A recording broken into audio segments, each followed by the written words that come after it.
A little bit of a Nice. VR overview. I'm sure you guys know what VR is. But basically, VR is a simulated experience that uses computer technology to create a virtual world just like this one. A common type of VR is a HMD. Is he looking up So at the that sky yet? stands for head-mounted display. So basically, I have a head-mounted display on. Yeah, big clunky plastic metal thing on my head. So how does VR work? VR works by using a stereoscopic display, which basically means there's two displays on each eye, and each one shows a different perspective. So it's just like real life, how each of your eyes shows a different perspective. What's VR's purpose? VR's purpose is to just take a user from the real life and throw them in a place like this, a virtual life.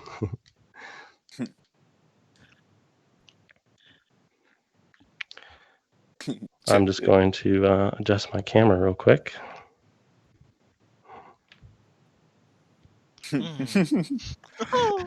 Get over So, here. some VR history for you guys. This is obviously not all of it. There is a ton of VR history. I just kind of picked out the ones that stood out to me most. So one of the first VR devices is called the Sensorama, which is this guy right here. It's basically a booth that you would sit at, just like this, and you would look into it, and it would display basically like a VR type movie experience. It wasn't something that you could interact with, but it did have some really cool things, like it had smell generators, so you could actually like smell environments that you're in. Obviously, it had like haptic feedback on like the chair. There was vibrations and stuff. It even had like wind effects, which was really cool. The next thing I'm going to talk about is the headset, which is this guy right here. This was in 1961. It was the first actual HMD that was made. So it worked. It was hardwired to a camera, and the camera basically imitated wherever your head was moving. So your head moved around, the camera moved around, and it was used in the military. So like I actually started to look like, at hazardous situations without having to be from there. the camera. Like, I know. So the next thing is the LEAP system, NASA. So the LEAP system was made by Eric Hollett, like, this is and that was back in 1979. It was a big advance because it had a much larger FOV, which it means field of view. So basically, if you have a bigger field of view, At least it doesn't you fuck can up, like, see more anything else, though. peripheral vision, It's like its and movement. that creates a very much a better. I mean, VR overall, like all that experience. needs to be seen is like So the slides, and the slides are good quality. in 1985, but at least this is like NASA actually just made their own version of this based on the LEAP system, and it was called the VIEW, the Virtual Interactive Environment Workstation. So that's when NASA got involved. Yeah, that's a good idea. Nah, good one. So next thing is the iPhone with Data Glove. So yeah, this is the iPhone before the iPhone that you guys know about. This was back in 1987. A company called VPL Research made this, and they were the first company to actually sell VR goggles and gloves. They were not cheap though. It was like $250,000 if you wanted a computer that could run it, the headset and the gloves, and that was back in 1987. So it's like around $567,000 in today's money, which is insane just for a VR headset. Next thing we got is the virtuality. This was one of the first type arcade VRs, and basically you have your big headset and your controllers, and they had several modules of these in one room in an arcade, and they could be networked together. So it was one of the first multiplayer VR experiences. And yeah, there's a little bit of history for you guys. Let me just throw this out of the way. So, some modern day VR. Basically, all of these headsets are using mostly infrared tracking. They have much better FOV than the previous history headsets, much higher frame rates, so the screen is much smoother. It reduces like motion sickness and all that kind of jazz. I'm going to talk about that later. So basically, one of the big boys is Oculus. You guys have probably heard of Oculus. It's by Facebook. They released their first headset in 2016 called the Rift. You got Vive. They also released their first headset in 2016, and these are both PC VR. So you'd have to have a PC to run these. So for the console, we got PSVR. So this is like one of the first big mass marketed VR headsets for console. It's really cheap too, like $200 or $300. A really good way to get into VR without having to buy an expensive PC.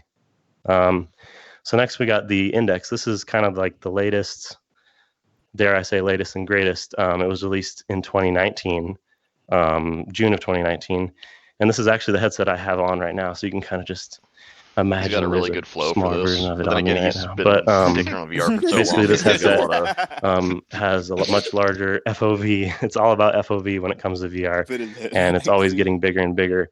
Like I can see my hand beside me right now.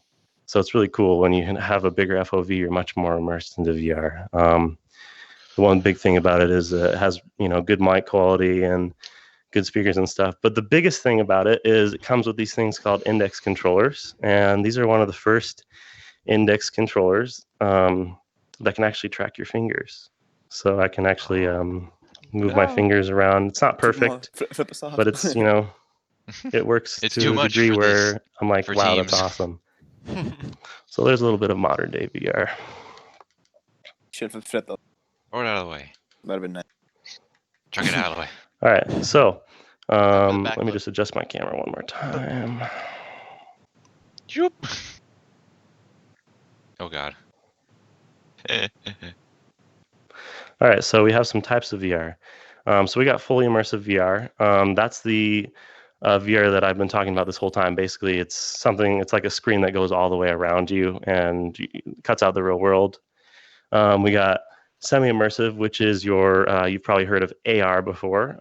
Basically, it creates a overlay on the real world. So think like you have a blank wall and you put on these glasses. You can put whatever information you want on that wall. Search the web, do whatever. I'm not going to talk too much about this. I just wanted to mention it. There's so much about VR. I don't have enough time to talk about both. I want to talk more about VR. But AR is an amazing technology, and I think that it's going to get better and better as we go along. So we have non-immersive VR. So you guys have probably played the Wii before. There's no screen around you, but you're still interacting quite, well with the environment. You're moving your hands, the character's moving their hands and whatnot. So that's an example of non-immersive VR. So here's some VR additional tech. So first we have is wireless VR. This is not a very old thing. A couple years ago this came out. Basically there's this adapter right here that you can see that you put on the top of your headset, and it sends data to this camera, which sends data to your computer. A massive amount of data, because being able to run VR it takes tons of data, and it's definitely not perfect. But it's out there and it's able to buy. It's like $300. So you have the ability to not be tethered by a wire, which is really awesome. Full body tracking. So right here is a Vive tracker, or most people call them pucks. And basically, if you see over here, you can put them on certain parts of your body, like your feet, your knees, and your waist. I actually have these trackers on me right now. If you didn't notice, I have a tracker on my waist and 2 on my feet, so I can go like wacha, and like I can dance and stuff. It's pretty cool. It's so laggy. So the next thing I didn't see him is go a VR wacha. treadmill. So you guys might have heard of omnidirectional treadmills if you've ever watched Ready Player One. If not, an omnidirectional treadmill, basically, you can move in place in any direction you want, and the treadmill will adapt to wherever you're moving. It's pretty awesome. It's really expensive. Not really ready for the consumer market yet. So what they've done instead of that is make kind of like this is called the Cat VR. It's like a bowl shape, and you use frictionless shoes basically. So you're basically sliding on it. So it's definitely not as cool as an omnidirectional treadmill, but it's what we have right now, and you can buy it today. Haptic suits. Buy it So now. this is actually not Today at your available local to store. consumers yet, but this is the Tesla suit. It's basically, if you've ever watched Ready Player One, it's that. You can feel sensations. It has a temperature control modules all in it. It's insane. And you bet if that was in the consumer market, I'd have one of those things. So there's a little bit of additional tech for you guys. Throw this out of the way. Later. Let's just lag right out of the way. You lag. Let me just. All right. It's lagging my FPS. So some applications of VR. So we're going to start with the military. Obviously, the military can use this for putting a soldier in a place where it might be dangerous if you were to put that soldier in the place in real life, right? So you can simulate environments without causing any harm or potential harm to anyone. So you got sport. So sports, VR can be used in sports to help players analyze their mistakes. They can rewatch things and be in VR with them. They can see, oh, I made that mistake. They can replay it as many times as they want until they get that mistake done. And it's good to analyze their techniques and whatnot. So medical field. Basically, a lot of medical and dental students, those are like the main ones for VR because, I mean, obviously you can simulate doing things on people without actually doing things on people. So it just brings like a whole new reality to training people on how to work with humans and whatnot. We got education. So education, this is mostly used for social type things. So people with disabilities that are not able to socialize that well. VR makes it a little bit easier for kids that might have some sort of social issues. And it gives them a chance to do it in VR rather than in real life. It might not be as scary. So yeah, entertainment. My favorite one, video Ready, games. play, Right? run. There's a ton of video games out there for VR, and yeah, you can also Maybe we watch should 360 watch that, experiences 'cause I haven't like seen Ready Player in real One life. yet. You take a 360 I haven't camera, either. you record something, you can go back and experience that in VR. Get We this should out watch of the that. way. Super boring. Get So it outta everything's going to have some negatives, 2K. Oh, and okay. Yeah. one of the Wrong. negatives He for said he VR is put the that in there cost. specifically. It's going to cost you at least $1,000 to get Hell into yeah. VR if you don't have a $1,000 for PC me? that What are you can talking run it, about? because you need a PC for true VR at least. Google Cardboard, it's not true VR. It's a good way to kind of get a grip on what the technology is, but it's definitely not even close to what's possible with true Lakers VR. too. He has Um, for sure gone So another thing is sickness. past. At People least get 10 sick in VR a minutes. lot. And part of that is due to the fact Started at that VR is 927. not that advanced yet. And say you're looking around and the image Just like lags 15 minutes behind right you. In VR, it's incredibly worse to Right? have an Am I- image that's am I wrong? lagging than when you're playing a normal game and it's lagging. It's incredibly motion sickness inducing. So I'm sure advances in VR need to happen to get probably rid of go that over sickness. 5 So the size of VR. or I have I a don't big know how bulky long it is. headset on. It's it's not that comfortable. We need to downsize. It's I'm sure that'll happen in the future. It's something that needs to happen. Graphical limits. So VR is much more heavily intensive on graphics, and we only have so much computing power, right? So I put a little versus here between a real game 2K and a VR game called Rec Room, and they're both like basketball games. You can kind of tell the difference. It's a lot low res compared to this type of thing. If you put this type of game in VR, it's going to be way too graphically intensive for VR. You're not going to be able to have a great experience with it. Or at least not right now. That's a great Yeah. presentation so far. All right. For real. So the future of VR. We talked about 5G earlier. Brandon. Oh. Hey. Yeah. Yeah. So 5G is definitely something that hasn't been utilized in VR quite yet, but I believe that Brandon, the ask him a wireless really hard technology is definitely going to be implemented in VR someday, especially how I was talking about wireless VR earlier. I mean, the wireless VR, it's not the greatest, and this could definitely improve it. It could improve the experience, make data flow faster and whatnot. Full dive VR. If you've ever seen Ready Player One, that's full dive. It's where you can't really tell the difference between virtual reality and real life, and that's kind of scary. What is that called? But don't worry, it's probably not Full going to come dive. soon. but it will come. I bet That what you. you mentioned like earlier? So smaller form factor. I was talking earlier. It's big and bulky. No, that's, This is kind of a concept he was talking that people have been about- working on. so full Contact lenses dive with is actual when you like can't VR tell the or difference AR between inside of them. It's VR and crazy, right? They can reality, put that much which is information in such a small that's little super thing that you put scary. on your eye. It's Yeah. kind of like It's crazy. It's speculated kind of scary. I don't know if I in a want way to put that these like on my there's eye, like but Neuralinks. you know, it's type something shit, that could yeah. happen. like with your headset that would like kind of take over your brain and stuff. And Mhm. So Okay. why or well, VR? you wouldn't. You'd be like My laying say in conclusion. bed and then you put it on and then it'd connect to like I think your it's kind of obvious. brain, and I then you love just- VR. I'm a part of the technology when you're already. moving in the game, you wouldn't be moving in real life. I absolutely like, love sure. it, and I'm That's glad that I kinda can what actually it's- do it on VR. what people want out of it. Yeah. Like the Matrix, right? And yeah, I'm a Well, part of the actually, Ready technology. Player One, there I had was to do it. that it wasn't exactly like that. It was more like Sword Art Online. That was like that. And I have Ready a Player One was bibliography. kinda- I will bring you guys a little bit closer. But yeah, I haven't seen Ready So Player here's One, so my bibliography. Wow. That's all. And then, Holy of course, shit. we got a nice little questions and comments slide for you guys. Wow. Very good, Isaiah.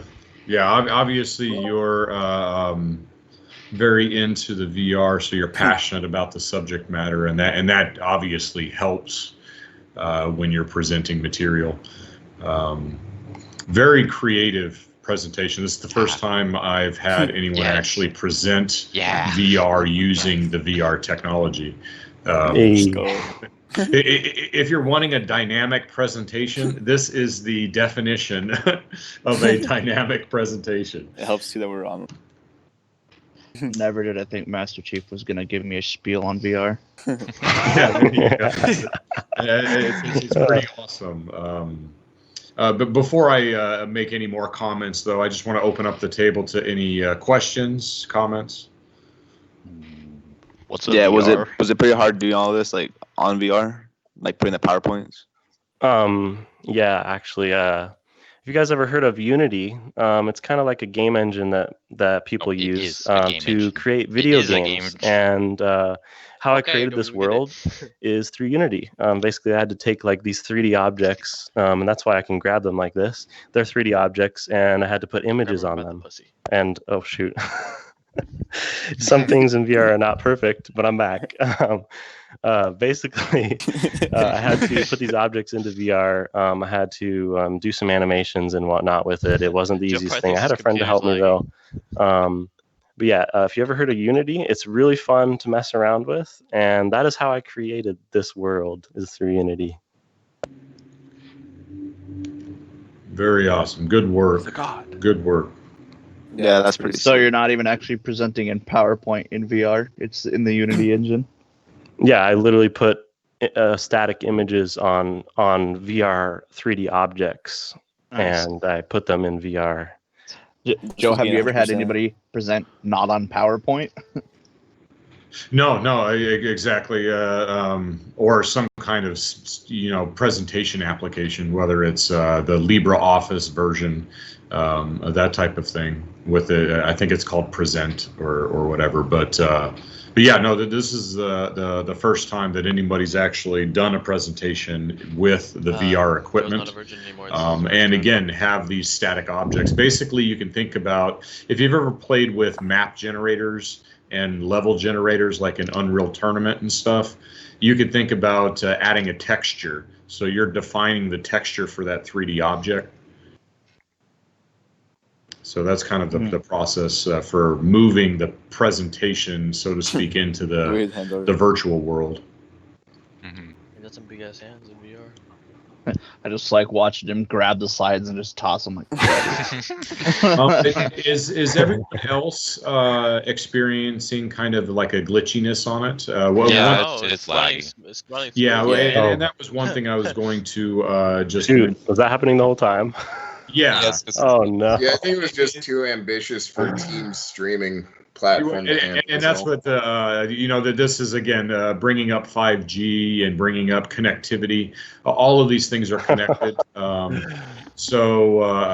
Doing presentations in VR through the public internet you're relegated to the speeds that we all have. So that's just bad. keep into consideration. No, it was a great presentation overall. Even the jumpiness of the character and stuff like that. I mean, I think all of us can appreciate how much work you put into Yeah, present for sure. it in this fashion. I loved doing it. And we understand that it's really just a connection speed issue. Mhm. Yeah, I imagine Teams doesn't have the best bitrate for streaming this. Yeah, there might be certain networks that are best to do this stuff in. Again, it's just connection speeds and stuff. One other thing I wanted to mention too, when you're presenting in VR here, since it's more like real life, you stood in front of your presentations a lot, or in front of the material a lot. I would say maybe move to the side more often. Mhm. Don't stand directly in the middle. That way the see what slides Master are Chief's fully doing, though. visible while you're discussing it. Gotcha. I try to move out of the way at certain parts of it to show. Yeah, no, Certain you absolutely did, for sure. Might have, yeah. These are just the little comments. There's times when, because of the glitchy nature of the video, it was a little distracting, and I was trying to look around your avatar, Gosh dang it. look at the slide material itself. Yeah. But again, then I just re-engaged back with the discussion. So and that's one of the advantages of having a dynamic presentation. That as long as it's not distracting from the subject matter, the dynamic nature of it pulls people back into your presentation if they get lost at all. Mhm. And then it come. I'm sure that all of us can imagine a world very soon where we'll be able to have virtual classes. Can you imagine this remote learning experience with everybody having VR equipment in their homes with good connection and good connectivity, or networks that are That would be heavy. specifically How do they, engineered, like if we start using Starlink, Elon Musk's new satellite network that is hopefully going to be able to run close to the gigabit speed. We might be able to start doing these things more through the internet instead of just on a LAN. Obviously, on a LAN environment, if you were to perform this presentation like within the same network, it would be great. Wouldn't be any glitches or anything like that. Yeah, that'd be cool to have 20 little Master Chiefs running around in a virtual classroom. Wouldn't that be interesting? It'd be amazing. Well, at that point in time, hopefully we have more control over our lives. Yeah. But you probably at Peritech, you probably still wouldn't be able to wear a hat. Oh man, no, I can't take this off, man. No, not happening. Man, you can't show up to virtual class with a hat. Can't show up to virtual class with a virtual hat, bro. What do you do? That's it, man. I'm going to the principal's Oh office. man, I swear. But no, you can obviously see educationally.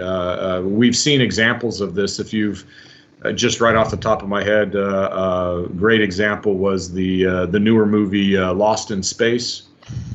I loved it where the young children in that family, how their educational program, distance learning was all virtual through this virtual interface, and all real time and that type of stuff. But very good, great presentation, very dynamic. How am I supposed to present after that? Thank you, Joe. I'm impressed with the amount of time and effort you put into it. Thank you very much, Isaiah. Mhm. Anything else? pleasure. Anyone? One I'm more sorry. thing. Yeah. It's a cardinal sin that you used Halo 5 Master Chief. This is Halo 4. Come on, Halo man. 4 Master Chief. Come on. I didn't see the big old breastplate. Not the breastplate. He had like a big old black thing in between his legs in Halo 4, so I didn't see it. Oh, Halo I know my 4. Halos. Get it right. At least he didn't go with the blue and red team type stuff. Hey, I was You thinking about it. I was That's testing out avatars all day yesterday. I was like, You should have been a bunny rabbit. Oh, This is God. all There was a lot of Yeah, options. to me. I'm a I would've loved Metroid that. guy. Bunny rabbit. A Metroid guy? Should Okay. have been one of those anime chicks. Yeah, That's the cool thing. again, just this discussion afterwards just shows you how, again, fun. VR is a very dynamic new environment that's really exciting for a lot of people for a lot of reasons. The application of it is going to be endless in the future once we figure out, connectivity issues and some of the issues that you brought up. You know, the size of the equipment, the cost of the equipment, all of those types of things. And like sickness issues, for instance, just personal experience. I have a younger brother down in Texas, and when I went and visited him, he's actually a huge gamer. Has been managing GameStop stores for many years. You know, he's a regional manager type guy, but so he's collected a lot of stuff, and he has a full, just amazing VR setup and everything in his house. But so I with all of my concussions and all of the brain damage that I've suffered, VR doesn't work very well for me.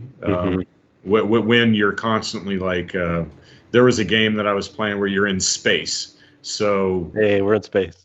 the point is you've got directions all over the place. So when things started spinning and things started moving, I got really my equilibrium centers got really messed up. Wow. So there's definitely some hurdles to still overcome with VR. For Look at sure. all those slides. But that's awesome, man. Thank you very Maybe much, you should- Isaiah. Maybe you just need to Thank you not be guys a for letting pussy me do to it. this. It was a pleasure. Yeah, that's a lot of fun right there. That's a lot of fun.